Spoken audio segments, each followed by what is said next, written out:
This is a presentation of Northeast Streaming Sports.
Good morning, everybody, and welcome to another Philly Sports Guy show. Today is Thursday, August 4th, and we had some stuff happen yesterday. The Fightins were back in Atlanta, and they played an early game. So everybody who was working may not have got to see it. They had to listen to it on the radio. For those who were not working, they get to go and watch it at their local establishment or at home. And the Phillies Wheeler goes out there and pitches a pretty strong game. Really only has one bad pitch that entire game that got knocked out of the park. But somebody stepped up who's not used to. We're not used to hearing him stepping up and giving some kudos to him. Nick Castellanos goes ahead and hits a two-run bomb. It's a two-run bomb to put them in the lead in the eighth inning. And then they come out. Was it the eighth? Yes, it was in the eighth inning. They get a three-run eighth. And absolutely, they almost didn't get to do this because, Real Muto hits into what looks like a double play. No run scoring after review. They overturned the call that Real Muto got in there just in time, and that allowed Harper's run to count. And then, of course, Nick goes ahead and takes care of business, hits that two-run shot. Maybe, just maybe, he had a four-hit game against the Pirates. Maybe this was what he needed to start to turn around and maybe start to get hot. I said that it didn't matter what he did in the previous. They're continuing to boo him. But if he is to start to get hot now is the time, because ultimately these games are going to matter a lot more as we move forward than what happened in the past. So I hopefully I'm on board with him. We need him to start to get hot. Obviously, JT hustling down the line. Had he just taken a half a step off, they would not have won this game. So literally, he was hustling, doing his thing. Obviously, he knew he hit the ball badly. Didn't want to have that double play occur and beat it out. And those are the types of hustle plays and the important things that win games. Interestingly enough, like I said, they were able to overturn that call. It was originally called out and the double play, which means the run would not have scored. So that was a big overturn. And ultimately, the Phillies come away with a sweep, especially after being down, getting beat yesterday or the day before 13-1. They really needed to be able to come out with a win here. And in the process of that, we got a new guy who gets the save in the process. Robertson comes in. I was going to say Colin Derrickson, but Robertson comes in and, in his first time pitching in a really long time in a Phillies uniform, takes care of business and gets did I say he did get a 1-2-3 inning? He did get the 1-2-3 inning. They were swinging and missing badly. I mean, those I watched that inning, and he was just mowing them down. Like they couldn't catch up. That sinker was just deadly. It was just nasty. They were just swinging at air, and that's one of the things that I was enjoying. I'm like, hoo, it's nice to have somebody back. And like I said, they put him right in the saver. Winds up getting the save. That would be his 15th save of the year, but the first as a Philadelphia Philly.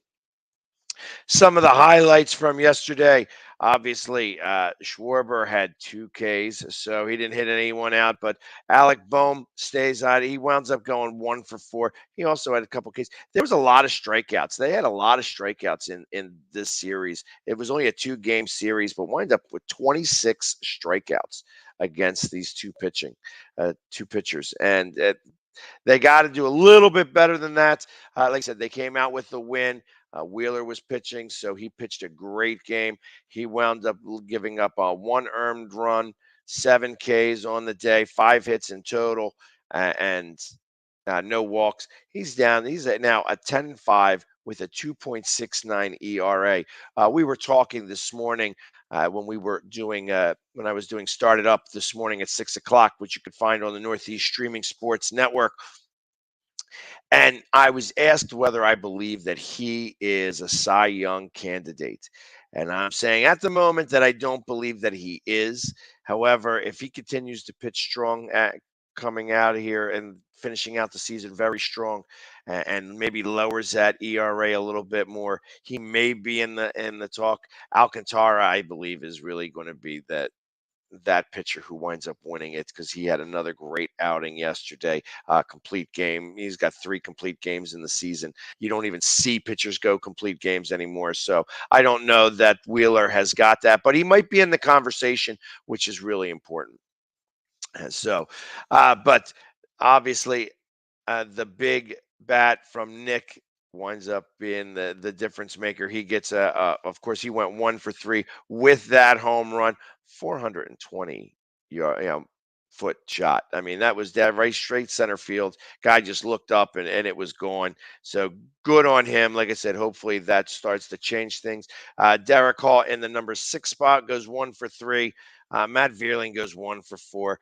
Like I said, they only had 5 hits on the day, but one of them was a big one, and that was most important going from there.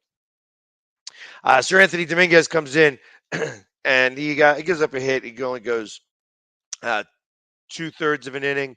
Alvarado comes in and mows that one guy down. Gets the extra third of an inning, and then of course Robertson with his 15th save of the year, first in the Phillies uniform in God knows how long. I think it's been 3 years since he's been here, or maybe 2, after that injury. And hopefully he comes back with something to prove. He definitely, like I said, that pitch he was throwing, that slider or that he was throwing, or sinker, was just straight filthy. Filthy. They couldn't catch up to it. They were swinging it air. It was just down in the dirt, and they were just swinging up top. So hopefully that is able to keep on going from here on out, and they're able to get some strength. Today, the Phillies are up against the Nationals. They start a 4-game series with the Nationals, and we're getting a couple of new guys that are showing up today. As of right now, the pitcher is going to be Noah Syndergaard, going ahead and get his first start in a Phillies uniform up against the Nationals. The Nationals did lose yesterday to the Mets. However, they have been playing a little bit better. They beat the Mets at least once. I know that they're only in a 1-game losing streak right now, but Noah is going to be on the mound. And, also, I think we are going to have a new center fielder that starts today as well. He's going to be there. And wow, I can't believe I can't remember his name already. But they haven't come out with the lineup yet. I expect that the new guy is going to be playing center field for the foreseeable future. They said he was going to be the starting guy, which means that Vierling is probably there's going to be a couple of ways that this will happen. I think Vierling may get some time in right, where they'll put Castellanos as the designated hitter, or they may switch him to left and put Schwarber in the designated hitter position. So he's going to have a little bit of ability to move these guys around now and maybe give some breaks to some of the outfield who have been playing really nonstop over, every game. And obviously, Vierling is going to have a better arm than Schwarber, so it's possible that that's where he's going to play left field. And you'll have our guy in center, and then Castellanos in right, and then switch it back and forth so that they could switch that designated hitter a little bit, pass that around. That could mean that that could spell something for Derek Hall, that it's possible that he may just be coming off the bench to pinch hit rather than to be in that designated hitter spot. He's done pretty well there. He's actually looks like that he is, does deserve to be up here. I want to see what his. I mean, he's batting .258 with a .296 on base percentage. So, I mean, he's doing okay. He's been serviceable here. He has hit a few home runs. We haven't really missed Harper that much in the grand scheme of things, because they have been playing pretty well in Harper's absence. But obviously, Harper's going to be back here. He got the pins out. He should be back in the next 3 weeks. Gene Segura is going to be back again. I think that he's going to be at second base. So there's going to be some changes. We're going to look a little different today, almost back to normal, as the Phillies are going to honor the 1980 World Series team this weekend. So there's going to be a lot of fun happening. I think today is the Mike Schmidt ring giveaway, where they're going to give away replica 1980 rings. They also, and I know on Sunday, Pete Rose is going to be in town, and he's going to be celebrated along with the 1980 team on Sunday. So it's going to be a lot of fun this weekend. And of course, the Philly Sports Guy is going to be there. So we're going to be able to show some of this stuff. I'm going to be able to do some lives, and we'll be able to get everything. You'll be able to see everything, both on TV and on my stream. So it should be worthwhile to be able to do that. Anyways, let's go to a quick commercial break where we will come back afterwards and talk about some things that are happening in camp. There's been some words coming out about some of the guys, and I am really excited to hear, to have read some of the things I did about Jordan Davis. So let's go and hit our commercial messages, and we will be back in just a few moments. The Hometown Foundation is excited to bring back the Dream Ride Experience, August 26th to the 28th at Connecticut's Farmington Polo Club. Join us in celebrating the accomplishments of our Dream Riders while enjoying live music, a car and motorcycle show, family fun zone, pet adoptions, canine demonstrations, the Fireman's Chili Cook-Off, and much, much more. Get your tickets today. What's up, everybody? Philly Sports Guy here, and it's fantasy football season. And if you want me to announce your order of your draft, all you have to do is go to Cameo. Go ahead and look up the Philly Sports Guy and tell me who's in your draft, and I'll choose who goes first, who goes last, so that you don't have to worry about whether the commissioner's cheating and getting the first pick again this year. So reach out to the Philly Sports Guy on Cameo for not only fantasy football, but for all your messaging needs. I'll give you a shout out. I'll get happy birthday. I can say hello to the troops overseas, or anything else you want to have messaged about. So reach out for the Philly Sports Guy on Cameo. And go Birds! Yeah! About me and you, and I think to myself, what a wonderful world.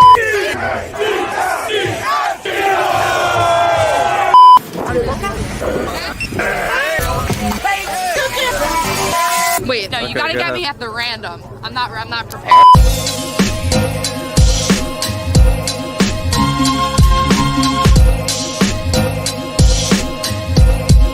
What a wonderful world.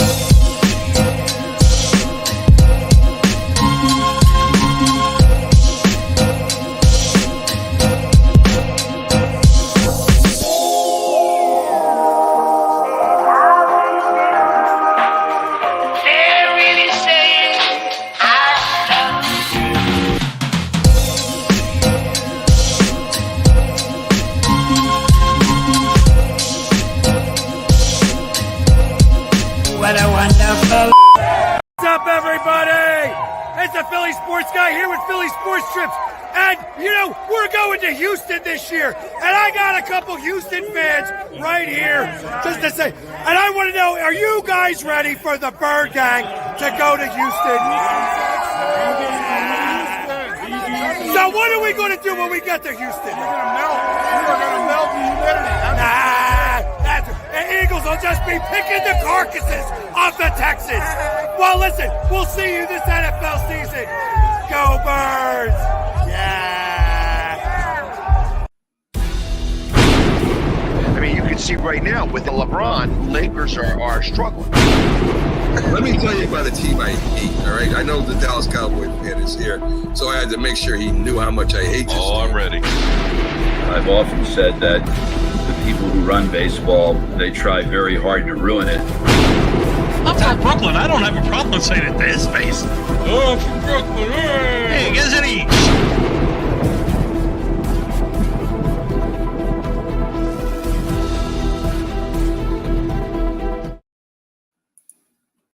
And we're back, and welcome back to the Philly Sports Guy Show. And just do another quick about Philly Sports Trips. I know that I keep pushing this Washington trip. We're also going to Arizona. In Arizona, there's the ability, they are having a charity golf outing. So that not only could you go to the game, but you could also check out and make sure that you can see, like, go golfing in Arizona, all for charity. And also, I one of the things I also haven't mentioned, we're going to Indianapolis. We're going to go see our old friend Matty Ice over there in Indianapolis and Frank Reich. But not only that, they're also going to go up to, go see Touchdown Jesus and watch a Notre Dame college game. I believe it's against Michigan.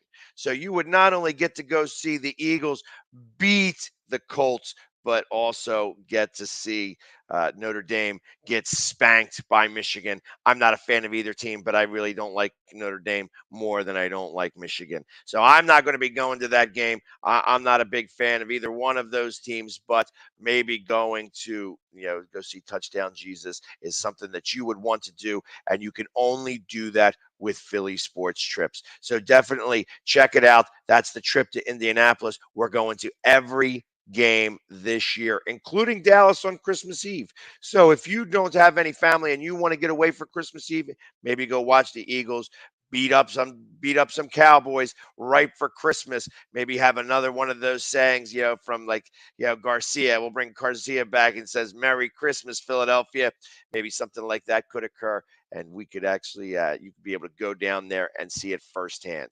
So definitely check it out, phillysportstrips.com. Let them know the Philly Sports Guy sent you. Now, let's get back. Let's talk some football. Camp has been going on, and I've been watching some of the interviews and such like that. And I saw how Brandon Graham has been taking reps with the second team, and he does. He's saying, at his age, he just wants to be able to contribute.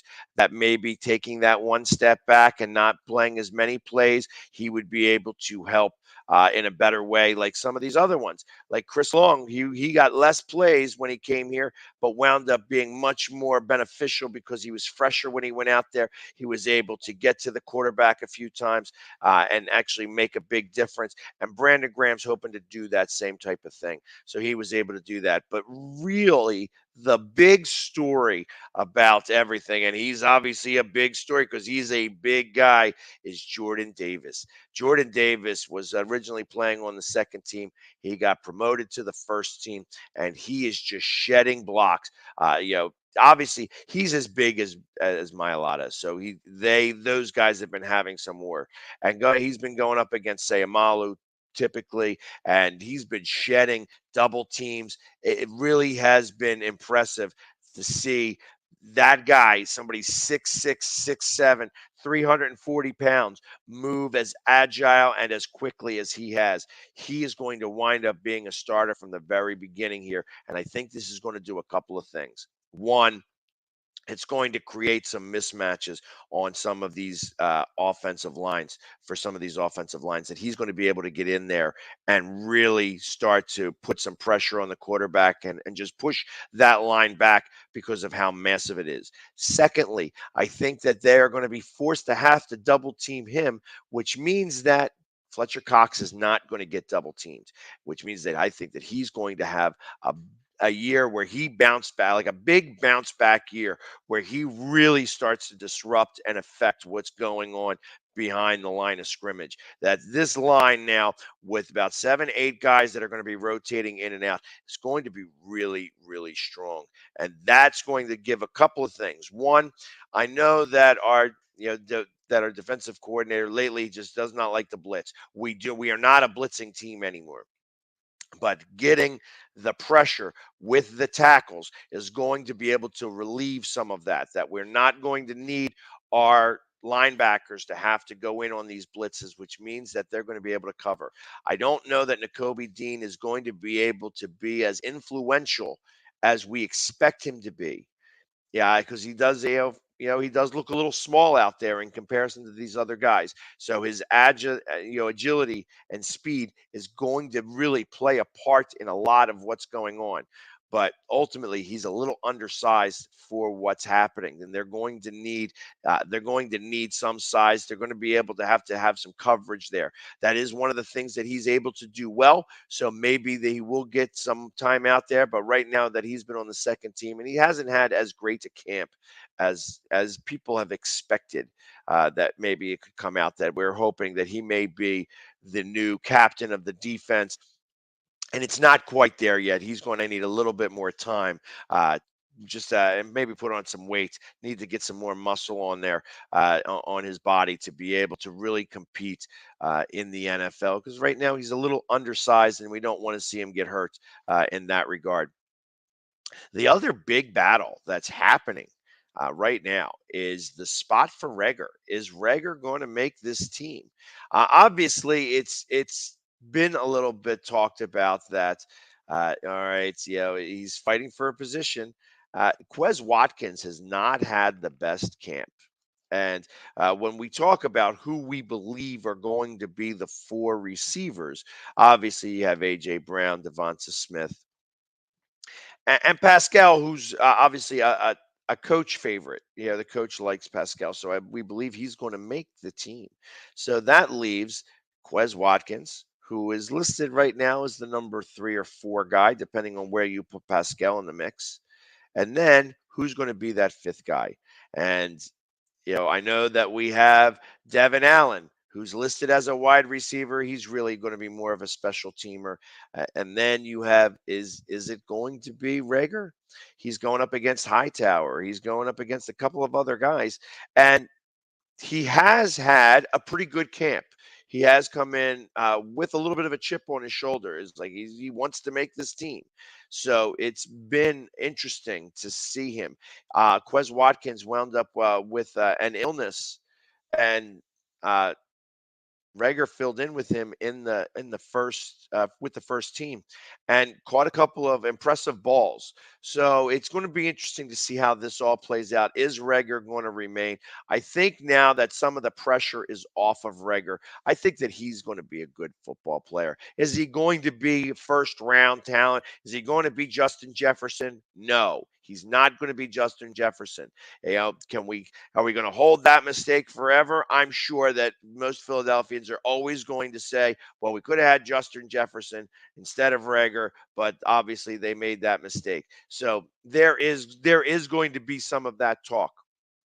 However, I feel that he's improved this year and that he's going to do whatever he can to make this team. And if he makes this team, I expect him to make some serious catches, and that they are going to utilize him in a way that's going to make him useful for this offense. Like I said, it's rare that the Eagles go in 5 wide receiver sets. I don't see it very often at all. So I don't expect that that's ever going to be the case. But he does run routes a little better than Quez Watkins does. And ultimately, it's possible that he could get put into that slot area and really start to excel, especially because you have Brown and Smith on the outsides, and really, and then also Dallas Goddard, who can be used anywhere on the field as well. So I feel that this is still going to be, there's still a spot here for Reagor, and that he's going to make this team. Plus, they're going to have him do kickoffs, as you know, still some kickoffs, and maybe do some punt returning. As you know, I'm not sure where they're going to put Devin Allen, although I love that. I love that speed on the outsides, going to attack the punter. I feel like that's where he could really start to excel there, and maybe get a couple of blocked punts this year, just from that speed alone. But we'll have to see. Obviously, more stuff happening from camp. The 7th. The 7th is when the Eagles are having their open practice. It's $10 to get a ticket. I expect to be there as well. It's going to be a lot of fun. That day is going to be a very busy day because the Phillies are doing their thing, and for the 1980 squad, and then I'm going to be there to go right there from there to the practice. So we're going to be doing a little bit of double duty that day. Not exactly sure how I'm going to get dressed up. Last year I did the Eagles look with the Phillies jersey. This year may be a little different. We'll have to see how that all occurs. But ultimately, it's going to be exciting to kind of see how everything unfolds that day and what this team looks like out on the field, because I'm ready for preseason to start. Obviously, we have the Jets coming in next Friday, and preseason begins tonight at 8 o'clock, where the Jacksonville Jaguars are going to take on the Oakland Raiders. And the Jaguars are coached by your friend and mine, Doug Peterson. I wonder if he's going to use Philly in this game, or in any game whatsoever. Is he bringing that play with him to go anywhere? Let's see. I'd like to see how he does with Trevor Lawrence and that team, since that team was a dumpster fire last year with their coach, the Ohio State dancer. He's obviously not there anymore. They weren't real happy with him at all. And it's funny. Once he got fired, you haven't heard much from him much at all. So I don't know if he's ever going to be able to coach again. But that being said, it's going to be a little interesting. The over-under today is 30.5, so I don't expect a lot of scoring. This is going to be that one game where it's going to go back and forth. A lot of punts in this game. This is what you're expecting, and just a lot of names that we're not going to see again come even next week. But maybe they'll play David Carr for a half a second. I know that I don't expect Lawrence to play at all. I think that's what came across the wire. So who knows if there's going to be any starters, and especially because Washington is going to be out for the season from the Cowboys. And there have been some players that have gotten ACLs and such. I don't know that they are going to want to test any of those boundaries before the season. These are now, it seems like that the NFL is moving to glorified walkthroughs, where these are a little bit more passionate walkthroughs, as we go, as we would say, that they are, not tackling all the way to the ground. And Nick Sirianni addressed that. They're saying that, in the very beginning, that there may be some missed tackles because we are not tackling to the ground. However, we're just protecting ourselves from injuries. That these guys are professionals. These guys stay in shape. They are in top of their game. It's now the muscle memory that we have to do. We have to remember what it is that we do all the time. And ultimately, this is part of the new NFL. The real preseason is the first 4 games of the season. It happened last year. It's going to happen again this year. That I believe that these guys are not going to be 100% prepared going into game 1. That it's going to take a couple of games to get themselves established. Just hopefully that we win most of those games, or at least break even, so that we could be able to go and move forward for the rest of the season. That being said, there is, this half hour goes very quickly. We're talking about the Fightins, talking about the Birds. There's nothing better. This is the great time of year as we get ready for football season and the hunt for Red October. So if you're at the Phillies game today, come check me out. I'll be out there in left field doing my thing. So definitely come say hello and take a picture. But until tomorrow, everybody have a great day. And as always, go